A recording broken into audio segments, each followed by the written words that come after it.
तो Gyanvapi SI survey report के एक एक पॉइंट हम आपको लगातार दिखाते जा रहे हैं, बताते जा रहे हैं कि असल में हिंदू पक्ष ने जो उस रिपोर्ट को पढ़ के बातें कही हैं उसके आधार पर प्रमाण क्या मिलता है, प्रमाणित क्या होता है। और जाहिर सी बात है सारी चीजें एक मंदिर की तरफ इशारा करती है। लेकिन इसी बीच दरअसल कटाक्ष का दौर भी शुरू हो चुका है। ज्ञानव्यापी सर्वे रिपोर्ट पर एआईएमआईएम प्रमुख असद उद्दीन ओवैसी का बयान है।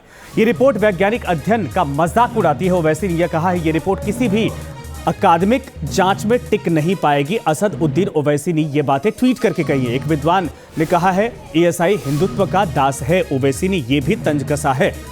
तो ये बड़ी खबर इस वक्त आ रही असद उद्दीन ओवैसी की तरफ से। ये दरअसल ट्वीट करके इस एएसआई सर्वे रिपोर्ट पर टिप्पणी की गई है, जिसमें यह कहा गया है कि अकादमिक जांच में ये रिपोर्ट कहीं टिक नहीं पाएगी। एक विद्वान ने कहा कि एएसआई हिंदुत्व का दास है। ओवैसी ने यह भी दरअसल तंज कसा है। यह रिपोर्ट वैज्ञानिक अध्ययन का मजाक उड़ाती है। ओवैसी के ट्वीट में यह भी लिखा है। ज्ञानव्यापी सर्वे रिपोर्ट पर एआईएमआईएम प्रमुख असद उद्दीन ओवैसी का ये ट्वीट।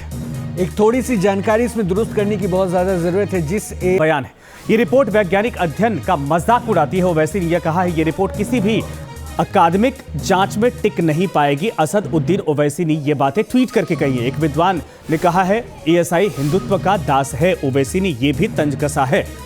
तो ये बड़ी खबर इस वक्त आ रही असद उद्दीन ओवैसी की तरफ से। ये दरअसल ट्वीट करके इस एएसआई सर्वे रिपोर्ट पर टिप्पणी की गई है, जिसमें यह कहा गया है कि अकादमिक जांच में ये रिपोर्ट कहीं टिक नहीं पाएगी। एक विद्वान ने कहा कि एएसआई हिंदुत्व का दास है। ओवैसी ने यह भी दरअसल तंज कसा है। यह रिपोर्ट वैज्ञानिक अध्ययन का मजाक उड़ाती है। ओवैसी के ट्वीट में यह भी लिखा है। ज्ञानव्यापी सर्वे रिपोर्ट पर एआईएमआईएम प्रमुख असद उद्दीन ओवैसी का ये ट्वीट।